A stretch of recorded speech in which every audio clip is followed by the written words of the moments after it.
মদের লাইসেন্স দিয়ে দিয়েছে, প্রতিবাদ জানিয়েছে। আলেম ওলামা আমাদেরকে জেলখানা নিয়েছে, প্রতিবাদ জানিয়েছে। কোরআনে পর্দার বিরুদ্ধে কথা বলেছে, প্রতিবাদ জানিয়েছে। রাস্তায় রাস্তায় মূর্তি ভাস্কর্য বানিয়েছে, প্রতিবাদ জানিয়েছে। যেদিন ভাস্কর্যের বিরুদ্ধে বক্তব্য করলাম সেদিন এখানেই বসেছিল আওয়ামী লীগের বড় বড় নেতা কর্মী। জুমার বয়ান শেষ হওয়ার পরে থানায় গিয়ে অভিযোগ করলো মাদানী হুজুর তো বঙ্গবন্ধুর সেই বিরুদ্ধে কথা বলছে।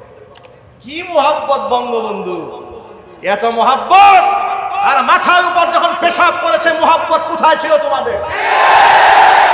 জাতির কাছে জবাব দিতে হবে, তোমরা প্রতারক, মিথ্যাবাদী, ধোঁকাবাজ, কথা বলতে হবে।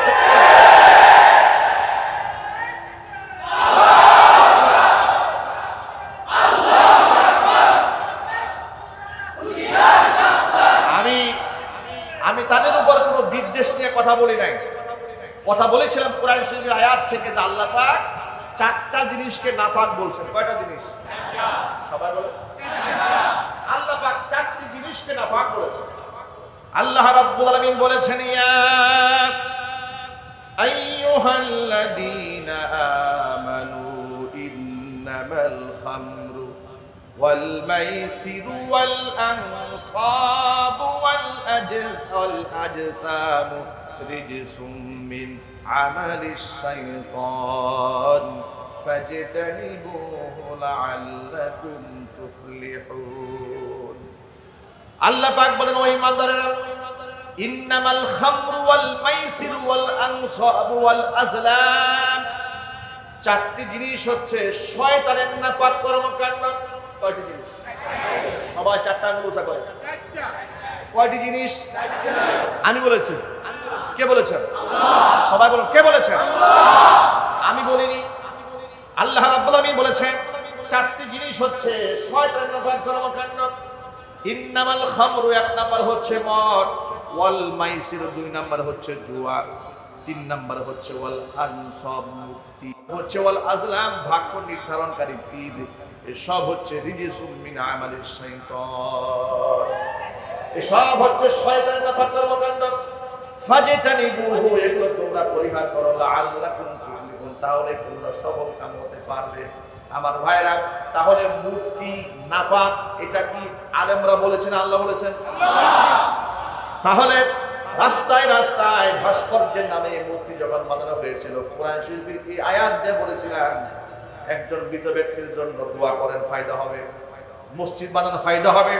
এতিমখানা করেন, ফায়দা হবে। কোরআন তেলাওয়াত করে ইসালের সওয়াবের ব্যবস্থা করেন, ফায়দা হবে। কিন্তু স্মরণীয় রাখার জন্য রাস্তায় রাস্তায় মূর্তি বানাবেন না, এটা মুসলমানদের কাজ নয়। আল্লাহর নবী, দু জাহানের বাদশা, ইমামুল মুরসালিন, রাহমাতুল লিল আলামিন, খাতামুল আম্বিয়া, নবিয়ুনা মুহাম্মদুর রাসূলুল্লাহ সাল্লাল্লাহু আলাইহি ওয়াসাল্লাম বলেছেন, ইন্নামা আনা বুইসতু লিকাসরিল আসনাম। পৃথিবীতে মূর্তি রাখার জন্য আল্লাহ আমাকে পাঠাননি, পৃথিবীর মধ্যে মূর্তিগুলাকে ভেঙে দিয়া আল্লাহর একাত্মবাদ প্রতিষ্ঠার জন্য আল্লাহ পাক জমিনের মধ্যে আমাকে প্রেরণ করেছে। আল্লাহু আকবার। আপনারা বলেন, ইব্রাহিম আলাইহিস সালাতু ওয়াস সালাম আমাদের কি হন? সবাই বলেন না, কি হন? তিনি আমাদের কি পিতা? আরো জোরে বলেন। এই কথাটা বলতে মুসলমান ভয় পাইত। বিগত 16 বছরে নবী ইব্রাহিম আলাইহিস সালাতু ওয়াস সালামকে জাতির পিতা বলতে মুসলমানরা ভয় পেত। এমনকি অনেক মাহফিল মঞ্চে জাতির পিতা ইব্রাহিম আলাইহিস সালাতু ওয়াস সালাম বলা হয়েছে, কিন্তু তাদের মাইন্ডে লেগেছে, তারা খুব কষ্ট পেয়েছে। বাস্তবতা আছে না নাই? আমার প্রিয় ভাইরা, ইব্রাহিম আলাইহিস সালাতু ওয়াস সালাম মূর্তি ভেঙে দিয়েছিলেন। কোরআন বলে দিয়েছি, মিল্লাতা আবিকুম ইব্রাহিম হুয়া সাম্মাকুমুল মুসলিমিন, তোমরা তোমাদের জাতির পিতা ইব্রাহিম আলাইহিস সালাতু ওয়াস সালামের ধর্মের অনুসরণ করো, তার আনুগত্য করো। এর মানে তুমি যখন বিশ্বাস করবে আমি আল্লাহ ছাড়া কোনো মাবুদ নাই, ইলাহা নাই, আইনদাতা নাই, বিধানদাতা নাই, রব নাই, সৃষ্টিকর্তা নাই, আমি আল্লাহ ছাড়া কোনো রাজ্জাক নাই, কোনো খালেক নাই, কোনো মালিক নাই, হায়াত দানকারী কেউ নাই, জীবন দানকারী কেউ নাই, মৃত্যু দানকারী কেউ নাই। যখন তুমি বিশ্বাস করে নিয়েছো পৃথিবীর কোনো পীর, পৃথিবীর কোন দুর্গা, পৃথিবীর কোন দরগা, পৃথিবীর কোন ভাস্কর্যের সামনে সম্মানে তোমার মাথা নত হবে না। সম্মানে মাথা নত হবে একমাত্র কার সামনে? আমার প্রিয় বন্ধুগণ, ইব্রাহিম আলাইহিস সালাতু ওয়াস সালাম মূর্তি ভেঙে গুড়িয়ে দিয়েছিলেন। তিনি বাপ দাদা আত্মীয়স্বজনকে শিক্ষা দিতে চেয়েছিলেন মূর্তির কোনো ক্ষমতা নেই, সমস্ত ক্ষমতার মালিক কে? এই শিক্ষা নবী ইব্রাহিম দিলেন। তাহলে তুমি সেই নবী ইব্রাহিমের আদর্শিক সন্তান বলে মুসলমান হিসেবে নিজে দাবি করার পরেও তুমি কিভাবে মূর্তি নির্মাণ করো? জবাব দাও, কথা বলে ঠিক কিনা? আমরা প্রতিবাদ জানাবার পরে তারা টেলিভিশন টক শোতে কি বলেছিল শোনেন। তারা বলল যে হুজুররা ভাস্কর্যের বিরুদ্ধে কথা বলে, অথচ তুরস্কে মূর্তি আছে, ভাস্কর্য আছে, ইরানে মূর্তি আছে, লেবাননে মূর্তি আছে, সৌদি আরবে এই ভাস্কর্য আছে, সেই ভাস্কর্য আছে, নানান যুক্তি। আমার প্রিয় ভাইরা মনে রাখবেন, Saudi, Kuwait, Iran, Iraq, Lebanon, পৃথিবীর কোনো মুসলিম দেশ আমাদের জন্য মডেল নয়। আমাদের জন্য মডেল হচ্ছে কোরআন এবং সুন্নাহ। বলেন ঠিক কিনা? আপনারা আমার সামনে যারা বসে আছেন, আমিও আপনাদের মডেল নই, আমি আপনাদের মডেল নই, আমি আপনি আমাদের সকলের মডেল বিশ্বনবী মুহাম্মদ রাসূলুল্লাহ। সুতরাং মূর্তি তুরস্কে বানিয়েছে না ইরাকে বানিয়েছে না ইরানে বানিয়েছে, এগুলা দাদাকে আদা পড়া শেখায় কোনো লাভ নাই। আজে বাজে কথা বলে গাল গল্প করে কোনো লাভ নাই। আমি সূরা কুরআন শিখি আয়াত, ও আমার দেখাই কিরা কথা বলতে কিনা বলি, আমি দেখাই নবীর হাদিস, ও আমার দেখাই সৌদি আরব। আচ্ছা, ইরান কিংবা কুয়েত কিংবা তুরস্কের ভাস্কর্য খুব মজা লাগছে। সৌদি আরবে খুরমা খুব মজা লাগে, কিন্তু সৌদি আরব যে পর্দার ব্যাপারে খুব কঠোরতা আছে, এটা মজা লাগে না? সৌদি আরবে চুরি করলে হাত কেটে দেয়, ওটা মজা লাগে না? সৌদি করলে হত্যার বিনিময়ে যে হত্যা হয়, এটা মজা লাগে না? জিনা করলে, ধর্ষণ করলে কল্লা উড়াই দেওয়া হয়, এটা মজা লাগে না? এর মানে হচ্ছে তারা আসলে সৌদিকে মডেল মানে না। ওরা সৌদি শাসক কিংবা পৃথিবীর কোন মুসলিম দেশে মুসলিম শাসক যদি অনিসলামিক কোন কর্মকাণ্ডকে করেই ফেলে, শয়তানের ওয়াসওয়াসায় পড়ে ওইটাকে হাইলাইট করে নিজেদের অপকর্ম ধামা চাপা দেওয়ার চেষ্টা করে। এইভাবেই সমস্ত মিডিয়া, সমস্ত সাংবাদিক, সমস্ত পত্র পত্রিকাগুলোকে তারা জিম্মি বানিয়ে ফেলে দিয়েছে। মিডিয়াকে আলেম ওলামাদের প্রশংসা করতে দেওয়া হয় নাই, এমনকি আলেমদের বক্তব্য স্বাধীনভাবে প্রচারও করতে দেওয়া হয় নাই। কথা বলেন ঠিক কিনা বলেন?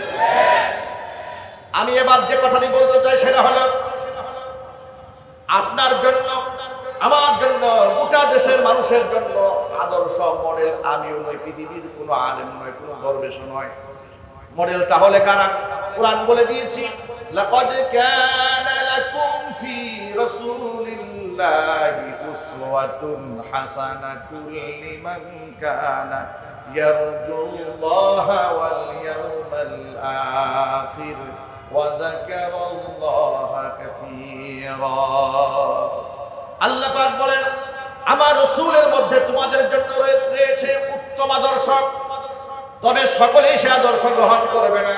লিমান কানা ইয়ারজুল্লাহা ওয়াল ইয়াউমাল আখির, যারা আখিরাতের দিনে প্রাপ্তির আশা করে, যারা আল্লাহ পাকের রহমত আশা করে, একমাত্র তারাই মুহাম্মদ রাসূলুল্লাহ সাল্লাল্লাহু আলাইহি ওয়াসাল্লামের জীবন থেকে আদর্শ খুঁজে পাবে। আমি আমার সকল ভাইদেরকে বলি, সুতরাং ইরাক, ইরান, কুয়েত কিংবা লেবানন কিংবা Dubai, France, Britain, Canada, Germany মুসলমানদের জন্য আদর্শ নয়। মুসলমানদের জন্য আদর্শের নমুনা হচ্ছে কোরআন এবং আল্লাহ নবী সাল্লাল্লাহু আলাইহি ওয়াসাল্লামের রেখে যাওয়া আদর্শ। ঠিক কিনা বলেন? এই কথাগুলো আমরা কোরআন এবং সুন্নাহ দিয়েই বলেছি। বলার পরে তারা বলেছে, এই তো হুজুর আমাদের বঙ্গবন্ধু বিরোধী, হুজুর আমাদের ভাস্কর্য বিরোধী। ওনাদের কত পীড়িত ভাস্কর্যের জন্য, কত মোহাব্বত ভাস্কর্যের জন্য, বা চাপতে চাপতে রেহন করতে করতে এক একজনে জিহ্বাকে পাতলা বানিয়ে ফেলে দিয়েছিল। এখন তোমরা সেই মূর্তিগুলো রক্ষা করতে পারলে না কেন? মামুনুল হক তো বলেছিলেন, যদি আমাদের সময় আসে আমরা আমাদের বাবার মূর্তি হলেও ভেঙে ফেলে দেব। আমি এই দেশে 5ই আগস্টে বিপ্লবী সাধারণ ছাত্র জনতাকে হৃদয়ের গভীর থেকে শ্রদ্ধা নিবেদন করি। আমি খুব অবাক হয়েছি যে খেলাফত প্রতিষ্ঠা হওয়ার আগেই মূর্তি ভাঙা শেষ। আমি তো মনে করি এই দেশের আলেম সমাজ এই দিক থেকে সাকসেস, সফল। তারা এই দেশের মুসলমানদের কলিজার মধ্যে এই মেসেজ ঢুকাতে সক্ষম হয়েছে, মূর্তির সাথে মুসলমানের কোনো সম্পর্ক থাকতে পারে না।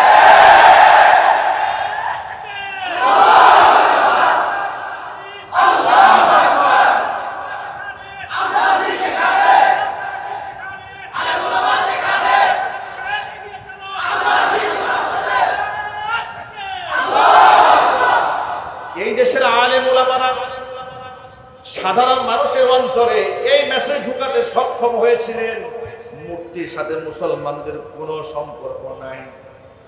এখন আমি আপনাদের কাছে বিনয়ের সাথে জানতে চাই, আপনারাই বলেন মূর্তির সাথে মুসলমানের কোনো সম্পর্ক আছে? এরা তাগুতে পরিণত হয়েছে। তাগুত কাকে বলা হয় শুনেন? নিজে শরীয়ত বিরোধী কাজ করে অন্যকে শরীয়ত বিরোধী কাজ করতে বাধ্য করে। এটাকে কি বলা হয়? এটাকে তাগুত বলা হয়। তাগুত এটা কি বলা হয়? তাগুত। ফিরআউন সম্পর্কে কোরআন মাজিদের মধ্যে আল্লাহ রাব্বুল আলামিন বলেছেন ইন্নাহু লাতাগা, যে সে এই ব্যক্তি হচ্ছে সীমা লঙ্ঘন করেছে। কিভাবে ইসলাম বিরোধী কর্মকাণ্ড করতে বাধ্য করে? ছোট্ট একটা এক্সাম্পল দিন। বাংলাদেশের সমস্ত স্কুল, কলেজ, বিশ্ববিদ্যালয় থেকে শুরু করে আলিয়া মাদ্রাসা পর্যন্ত প্রত্যেক অফিসে, সরকারি অফিসে মাথার উপরে ছবি টাঙায় রাখা বাধ্যতামূলক করা হয়েছে। এই কথা কি সত্য না মিথ্যা? আপনারা এক বাক্যে জবাব দেন। মুসলমান যারা এটা জানেন, আপনারা ভালো করে শোনেন। মুসলমানদের ছবি টাঙায় রাখা, প্রয়োজনের ছবি তোলা, আর হচ্ছে ছবি টাঙায়া প্রিন্ট করে ঝুলায় রাখা, এটা কি এক জিনিস? ছবিকে সম্মান করা হালাল না হারাম? চিল্লায় বলেন। প্রথমত বিনা কারণে ছবি তোলা হারাম, দ্বিতীয়ত ছবি ঝুলানো হারাম, তৃতীয়ত ছবিকে সম্মান করা হারাম, আর 4 নম্বর হচ্ছে এটাকে আবার বাধ্য করা, এটা হচ্ছে 5ম নম্বর হারাম। এর মানে হচ্ছে ডাবলের উপর ডাবল। এরা হচ্ছে একেবারে ফার্স্ট ক্লাস মানে কুফরি এ রাষ্ট্রে জবরদস্তি করে চালিয়ে দিয়েছে। আলেমরা মুখ খুলতে পারে না। জন্ম দিবস, মৃত্যু দিবস, শোক দিবসের নামে কি নাটকটা করেছে মাসের শুরু থেকে শেষ পর্যন্ত, যেখানে কোরআন বলে দিয়েছে আপনার যদি বাবাও মরে, আপনার যদি ছেলেও মরে, আপনার যদি ভাইও মরে, আপনি শোক পালন করবেন 40 দিন সর্বোচ্চ। আপনার স্ত্রী, আপনি স্বামী মারা গেছেন, সর্বোচ্চ 4 মাস পর্যন্ত সে শোক পালন করবে। এরপরে শোকের পালন করার কোনো সিস্টেম ইসলামে নাই, আর এরা শোকের মাস বানায় রাখছে। কথা বলে না? শোকের মাস কি শোক তাদের! মেট্রো রেলের জন্য কান্দে। ভণ্ডামির তো সীমা থাকা দরকার। মেট্রো রেলের জন্য